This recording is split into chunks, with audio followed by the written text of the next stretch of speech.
ये औरत जात भी अजीब गर्क धंधा है। मिल जाए तो नज़र नहीं आती और न मिले तो उसके सिवा कुछ सुझाई नहीं देता। मुझसे कोई पूछे कि मैंने ज़िंदगी भर क्या किया है तो मेरा जवाब यही होगा कि मैंने सिर्फ औरत की खूबसूरती का जहर पिया है। ये जहर मेरी रग रग में दौड़ रहा है। ये मेरी सारी ज़िंदगी में कड़वाहट घोल गया है। आज कैसी सर्द रात है, हाथ पांव ठंडे बर्फ़ होते जा रहे हैं।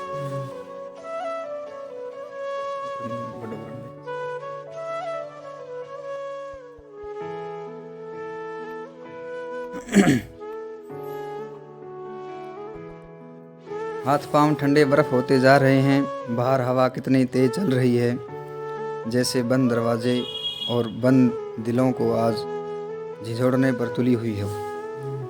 ये तेज़ हवा आज हर बदन को सर्द कर देगी, हर दिल की भड़कती हुई आग बुझा देगी। आज 10 बरस के बाद तारिक आया था, मगर वो अपने साथ क्या क्या ले गया। मैं उस आदमी की तरह गिरा जा रहा हूँ जिसके सर पर 10 बरस तक 10 मन बोझ रखा हो। मैं शाम से अब तक शराब की 2 बोतलें चढ़ा ली, लेकिन पता नहीं आज शराब को क्या हो गया है। आज मेरी शायरी कहाँ चली गई, आज मेरे मूड को क्या हो गया। सब मेरा साथ छोड़ चुके हैं, मेरे पास कोई नहीं है। जमीला भी अपने बच्चों के सीने से लगाए हुए गरम लिहाफ में दुबकी हुई बड़े सुख की नींद सो रही है। कितना सुकून है मेरी बीवी के चेहरे पर। वो बिल्कुल नहीं जानती कि मैं अपनी मासूमियत इस दहकते हुए हसीन चेहरे की आग से किसी की पूरी ज़िंदगी तबाह कर डाली है। कोई मुझसे पूछे कि मैंने ज़िंदगी भर क्या किया है, बस यही नहीं कि औरत की एक झलक देखने के लिए इंतज़ार करता रहा। बस इंतज़ार में लड़कपन से बुढ़ापे की सरहद पर आ गया। इस धुन में ज़िंदगी के सारे लुत्फ़, तमाम मज़े, उमंगों की उम्र का तमाम हुस्न सब मेरे आसपास से मुझे छुए हुए बगैर गई। अपने ऊपर लिहाफ खींचकर मैं तारिक की गोद में छिप जाता हूँ, जैसे मुझे बाहर की रोशनी से, तीखी सर्द रात से और बेखुद बना देने वाली चांदनी के जादू से कोई सरोकार न हो। अंधेरे में पूरी तरह आंखें खोलकर मैं 15 साल पहले की ज़िंदगी को एक एक याद को सामने रख रहा हूँ। वक्त की सर्द झाड़ पहुँचकर उसे चमका रहा हूँ। मैं इस वक्त कहाँ हूँ, कहाँ आ गया हूँ। मेरे पास पलंग पर मेरे 3 बच्चे सो रहे हैं और वो औरत जो मेरी बीवी है, वो हमेशा दूसरे पलंग पर अपने बच्चों के साथ सोती है, क्योंकि मैं हमेशा उससे बहुत दूर रहा हूँ। जब कभी 2 पैसे की टकेहाई की होती की तरह ज़रा देर के लिए उसे अपने पास बुला लेता तो मैं तस्वीर में कोई औरत होती, और इस वक्त ये सोचकर उसकी शहद की आग में जलने लगता कि वो मेरी मर्द बाहों में होगी। फिर मैं जमीला को पलंग पर धकेल देता और अपनी सिसकियों को हलक में दबाकर खुद ही पलंग पर गिर जाता। बहुत दिन बाद जमीला इस भेद को समझ गई। ऐसे वक्त वो मेरे बालों पे हाथ फेरने लगती, मेरे गाल मेरे कंधे से लगा लेती, अपने गाल मेरे कंधे से लगा लेती। कभी मुझे भी बताइए वो कौन थी, कहाँ है, कहाँ रहती थी। उस रात हम दोनों जागते थे, मैं उसकी याद में और जमीला मेरे साथ देने के लिए। जमीला का हाथ मेरे हाथ में होता, जमीला के कंधे पर मेरी गर्दन होती, उसके खुले हुए बाल मेरे आंसुओं से भीग जाते। कैसी अजीब औरत है ये जमीला। मुझे भी अक्सर ताज्जुब होता है कि वो मुझे छोड़कर क्यों नहीं चली जाती। वो मुझसे क्या पाने की उम्मीद में बैठी है। जमीला की इसी अदा ने मुझे घेरे रखा था, और इसी चक्कर में आकर मैं उसके 3 बच्चों का बाप बन गया। हालांकि मेरा दिल अभी तक कुंवारा था। मैं अपनी चाहत, अपनी प्यास, अपनी मोहब्बत का हीरा अभी तक अपने दिल में ही छुपाए रखा था। मर्द भी अजीब जात होती है। इश्क के धंधे में वो कभी बीवी को शामिल नहीं करता। बीवी रोटी सालन की तरह ज़िंदगी की एक ज़रूरत बन जाती है, लेकिन उसकी ज़िंदगी तकमील हमेशा महबूबा से होती है। वो अनकहा जज्बा, वो बेनाम की तड़फ, दिल की वो निगाहें, दिल की वो गिरहें जो किसी चाहने से खुल जाती हैं मेरे दिल में बंद पड़ी थी, और वो पूर्वा में देखने वाले जख्म की तरह यादों के घाव समेटे था। मेरे ऐसे दुख को जो सिर्फ मेरा था, मुझे खुद को याद नहीं था कि ये किस्सा कब शुरू हुआ था। मैं फर्स्ट ईयर, अब कहानी शुरू है जो पास्ट वाली। तो मैं फर्स्ट ईयर के लिए पहली बार कॉलेज गया तो तारिक से दोस्ती हो गई। तारिक हिज फ्रेंड तारिक से दोस्ती हो गई। इससे पहले मैं एक अम्मा की सख्त निगरानी में पला हुआ हाई स्कूल का एक भोला भाला लड़का था। अभी अकेले सिनेमा जाने की इजाज़त नहीं मिली थी, न रोमानी नावल पढ़ने की इजाज़त थी। अम्मा जालिम बादशाहों की तरह निगरानी करती थी, और अब्बा कहते थे लड़कों का काम सिर्फ ये है कि दिन रात आंखों से किताब लगाए रखें। मैं अपनी इस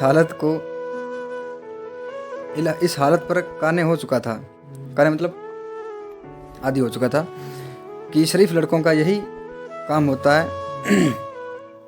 मगर कॉलेज में तारिक क्या मिला कि उसे अम्मा के सारे अहकाम दिमाग से निकाल फेंके। तारिक बड़ा छटा हुआ था। वो मेरे सामने ऐसी बातें ले बैठता कि घबराहट के मारे मेरा बुरा हाल हो जाता। वो दुनिया की हर बात जानता था, मोहल्ले की लड़कियों से इश्क लड़ाता था, छुप छुप कर सिगरेट पीता था। मैं तारिक से दूर रहना चाहता था, मगर कोई अनजानी सी कशिश मुझे उसके करीब खींच लाती थी। तारिक बड़ा बातूनी और बेबाक था। रास्ता चलती लड़कियों को देखकर बेझिझक सीटियाँ बजाता था। उसके नाक नक्शे पर फिक्रे कसता था। कमेंट। उसकी अदाओं पर जिक्र करके मोहब्बत के नारे लगाता था। मुझे उसकी बातें सुनकर बड़ी शर्म आती थी। इसके बावजूद मैं गुमसुम उसके साथ साथ चलता था। एक दिन हम दोनों कॉलेज जा रहे थे। अचानक तारिक ने कहीं ऊपर देखते हुए कहा, खड़ी है। अरे हाय हाय हाय, अंदर चली गई यार। कौन थी? मैंने ऊपर देखते हुए पूछा। हाय हाय, क्या चीज़ है जालिम, मैं तुझे बता नहीं सकता यार। ये बता, तुझे शायरी करनी आती है? शायरी? मैंने डरते से कहा, बस थोड़ी सी आती है। अकल में अब्बा से बड़े अच्छे शायर हैं। अरे हट यार, मैंने ऐसी बासी फीकी सेठी फटीचर शायरी नहीं चाहिए। काश कोई शायरी उसे देख ले। काश कोई शायर उसे देख ले। कैसे? मैंने डरते डरते पूछा। कैसे? अरे उसी परी का रुख, शोला बदन, महापारा को। यार खुदा की कसम, रंग हो तो ऐसे जैसे गुलाब जामुनों का खोया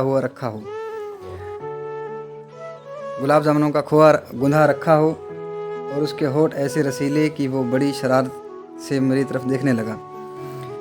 मेरे तो जाने हाथ पांव ठंडे होने लगे। उस दिन क्लास में मुझे कुछ सुनाई नहीं दिया। घर आया तो इख्तिलाज सा हो रहा था। मैंने खाना खाया, आंखें बंद करके लेट गया। दो रस भरे नाजुक से होठ मेरे बिल्कुल करीब आ जाते थे। मैं कांप जाता था। फिर घबरा कर इधर उधर देखता था, कहीं अम्मा को मेरे ख्यालों की आवारगी नज़र नहीं आ रही है। मैं उस दिन अम्मा के साथ खाना खाने बैठा। मैं डरते डरते कहा, अम्मा तुम गुलाब जामुन क्यों नहीं बनाती? अच्छा, कल बना दूंगी। अम्मा को तरह तरह की मिठाइयाँ बनाने का शौक़ था। अम्मा गुलाब जामुनों को में खोया डालते हैं। मैंने जाने क्यों पूछ लिया। हाँ, खोया, मैदा, शक्कर, घी। मैंने अपने होठ दांतों में दबाकर सोचा कि मैं भी अभी शायरी करूँगा। उस दिन मैंने शाम होते ही बड़ी बेताबी से बाहर निकला और उसी जगह खड़े होकर इधर उधर देखने लगा। एक मोटी सी अधेड़ उम्र की पंजाबन सूप लिए बालकनी में आई और कद्दू के बीज के छिलके नीचे फेंक गई। फिर दो बच्चे लड़ते हुए गुजर गए। एक मोटा सा शाह मतलब काला शाह फार्म मर्द रेलिंग से नीचे झुककर नाक साफ करने लगा। ऊपर देखते देखते मेरी गर्दन दुख गई। ढीले ढीले कदमों से मैं घर की तरफ लौट आया। ला यार, हाथ मिला जामुन वाला। अभी अभी जब मैं तुमसे मिलने आ रहा था तो मैं तारिक हाँफ रहा था। क्या हुआ? मैंने एकदम सीने में रुक कर कहा। यार आज तो गुलाबी कपड़े पहने हुए हैं, बस कुछ पूछो नहीं। खुदा की कसम, मैंने तो आज उसके ऊपर सूरज चांद सितारे सब वार फेंके। शोले की तरह दहक रही है कमबख्त। चलो देखें, में तारिक के हाथ पकड़कर मैंने तकरीबन भागने ही लगा। जो शर्ट अलगनी पर पड़ी थी, अलगनी मतलब तार खूंटी पर अलगनी पर पड़ी थी पड़ी है न कि उसी की कल यही शर्ट पहने हुई थी। शाह प्रिंटेड शर्ट अलगनी पर झूम रही थी, एक तारा इतरा रही थी, जैसे हंस हंस कर हम दोनों को धितार रही हो तुम्हारी नहीं हुई। बस कमर तो इतनी सी है। तारिक अपने अंगूठे की पहली उंगली को मिलाकर छोटा सा दायरा बनाकर कहा, मेरी रग रग में इतनी तेज़ शबाब का नशा दौड़ रहा है। मैं सामने हयूला उभरा, शोला बदन, परी रुख, माहवास हसीना, मीठी मीठी शहर अंगेज़। चल यार, गुलाब जामुन खाने को जी चाह रहा है। तारिक ने थूक निकल कर कहा। हलवाई की दुकान पर जब हम दोनों खड़े गुलाब जामुन खा रहे थे तो तारिक को बिल्कुल एहसास नहीं था कि मेरे बदन पर कैसी तारी लजा रही थी। इस पर पतली सी कमर, इतनी पतली कमर जैसी नाजुक होगी वो। बिस्तर पर लेटकर मैंने सोचा, गुलाबी लिबास में चमकती, गुलाब जामुन की तरह मज़ेदार। मेरे सीने में हल्का सा दर्द होने लगा। लड़कपन की उदासी, तन्हाई ने मुझे घेरा और एक गैर महसूस महरूमी पर मेरी आंखें छलक पड़ी। मैंने उसे अभी तक देखा नहीं। हल्की हल्की सिसकियों से मेरा बदन लरजने लगा। जब आदमी किसी एक का हो जाए तो सारी दुनिया इतनी बेमानी सी लगती है, कैसे अचानक बहुत दूर चली जाती है। मेरे चारों तरफ अजनबी दीवारें उठने लगी। कहानियों के भूले बिसरे किरदारों की तरह अम्मा, अब्बा और बहन भाइयों को देखने लगा। अब मैं सिर्फ उसी का हूँ। एक दिन मैंने अपनी नौजवानी के तमाम अज़म समेट कर इरादा किया, मैं उसी के लिए पढ़ूँगा, उसी के लिए जीऊँगा। हाय हाय, हंसते वक्त गालों पर कैसे गड्ढे पड़ जाते होंगे उसके। जी चाहता है पर लग जाएं और उसके पास पहुंच जाऊं। तारिक आज फिर मूड में था। क्या तुम्हें देखकर हंसी थी? मैंने धड़कते दिल से पूछा। अरे नहीं यार, मगर कभी न कभी वो दिन ही आ जाएगा। मेरा जी चाह रहा है कि वहीं से हाथ बढ़ाकर उसे नीचे उतार लूं। हम दोनों खिसिया कर हंसने लगे। तूने अभी तक उसे देखा नहीं? एक दिन तारिक ताज्जुब से पूछा। अरे नहीं यार, मैंने सोच लिया कि मैं हकलाने लगा। अरे यार, खुदा की कसम, सोचते तो हम भी हैं, मगर कम वक्त हाथ कैसे लगे। फिर कुछ सोचकर तारिक ने कहा, सुन महमूद, वो कमला नेहरू पॉलिटेक्निकल में पढ़ती है। किसी दिन विद्या से मिलने के बहाने पहुंच जाओ, और विद्या से उसकी बड़ी दोस्ती है। तुम्हें कैसे मालूम? मैंने ताज्जुब से पूछा कि तारिक इतने बड़े महर में तय कर डालता है। विद्या हम दोनों की दोस्त थी, हमारी क्लासमेट भी रह चुकी थी। फिर एक दिन तारिक ने विद्या से कहा, विद्या जरा उस शोला बदन रुख परी महापारा की एक झलक महमूद मियाँ को दिखा दो। ये बेचारे उसके तस्वुर में अपना दिल धड़काते फिरते हैं। तुम दोनों पागल हो गए हो, विद्या बुरा मानकर कहा। वो बड़ी शरीफ लड़की है, अगर उसे यह बात मालूम हो गई तो सच कहती हूँ वो बदनामी के डर से जहर खा लेगी। विद्या चली गई तो मेरे पाँव मन भर के हो गए। मीर गर्द गालिब दाग के जाने कितने शेर मेरे कानों में गूंजने लगे। चिलमनों के पीछे से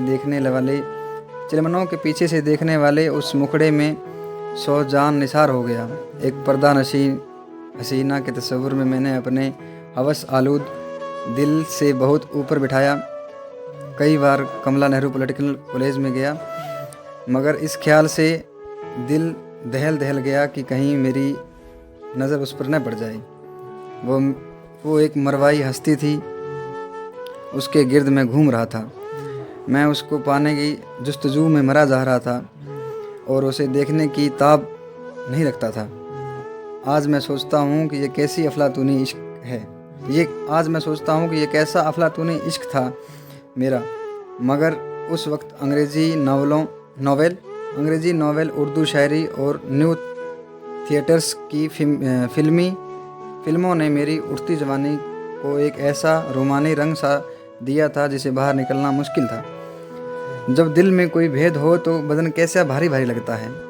यादों के बादल हर वक्त छाए रहते हैं, फिर अचानक कहीं से अंधेरी सी आ जाती है और मुझे कुछ सुझाई नहीं देता।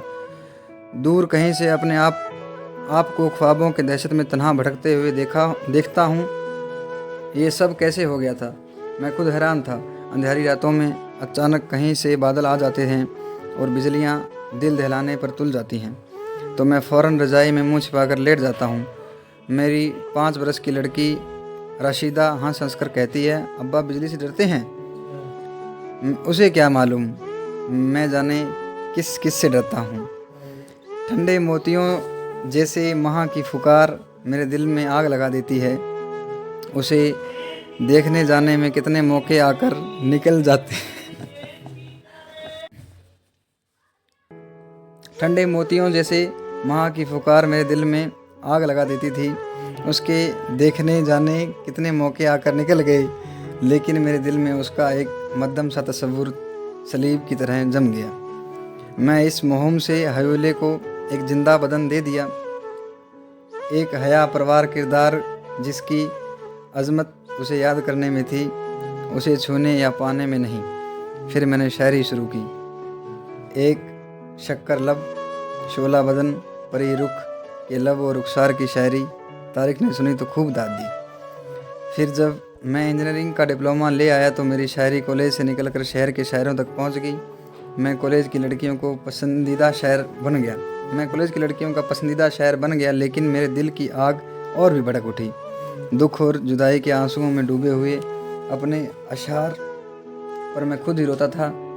तारिक मेडिसिन में जा चुका था, इसलिए इस मौजू पर बात करने वाला अब कोई नहीं था। मुद्दा कई बार जब मेरी सूरत पर बरसते हुए सवाल मेरी बहनों ने पढ़ डाले, इसरार किया कि मैं अपने लिए कोई लड़की तलाश करूं, मगर मैं उसे कहाँ ढूंढता। वो बालकनी अब तो खाली हो चुकी थी। कई बार विद्या से मिला, मगर कुछ पूछने की हिम्मत नहीं पड़ी। इतने बड़े शहर में न जाने वो कहाँ होगी। एक मर्तबा मैं सर शाम कहीं जा रहा था, अचानक ऐसा महसूस हुआ जैसे सारी कायनात गुलाबी रंग में नहा गई हो। ऐसा क्यों हो रहा है, मैंने ताज्जुब से सोचा। ज़रूर वो कहीं कहीं मुस्कुरा रही होगी। दीवानों की तरह मैंने सारे मोहल्ले की बालकनियाँ खिड़कियाँ देख डाली। आखिर एक दिन मेरी बहन ने फैसला सुना दिया, हमने आपके लिए एक लड़की देख ली है। बहुत खूबसूरत है, गोरी चिट्टी, हज़ारों में एक, हंसती है तो गालों में गड्ढे पड़ते हैं, गुलाबी कपड़ों में बिल्कुल गुलाब की कली सी लगती है। ये खुसूसियत मेरी बहन ने मेरी नज़मों से अखज़ ली थी। फिर वही हुआ। शादी की रात मैं यूँ सिसक कर रोया, जैसे हर बाजी हार चुका हूँ। फिर मैंने घूंघट उठाकर अपने दुल्हन को देखा। वो अच्छी खासी काबिले बर्दाश्त थी। मैं बर्दाश्त किए गया, लेकिन अब मेरी तशनगी और बढ़ गई। अगर वो मिल जाती तो अपनी बीवी जमीला की तरह मैं उसे तरह तरह सजा कर दिखता। मुझे अपने बच्चे उसकी गोद में हुमकते हुए नज़र आए और मैं खोई नज़रों से हर तरफ उसे ढूंढता जाता था। हर खूबसूरत औरत मुझे उसकी कोई न कोई अदा मिलती थी।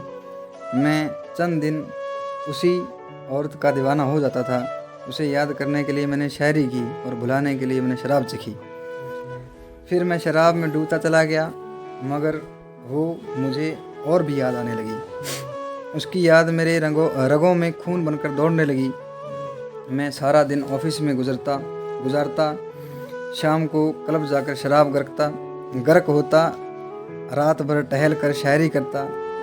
मेरी पहली बच्ची लेटे लेटे उठकर बैठने लगती थी। वो भागते भागते मुझको पकड़ने को दौड़ती थी, लेकिन मैं उसे कैसे थामता। वो तो मैं खुद ही लड़खड़ा रहा था। जमीला ने भी मुझे थामने की बहुत कोशिश की। पहले उसने अपनी शक्ल और सूरत को रिझाना चाहा, फिर अपनी मोहब्बत और खिदमत के फाहे में जलते हुए जख्मों पर रखे हुए उसके बाद मायूस होकर काम धंधों में खो गई। लेकिन मैंने कभी जमीला को चारों तरफ घेरती हुई, कुछ मांगती हुई आंखों में कुछ नहीं देखा।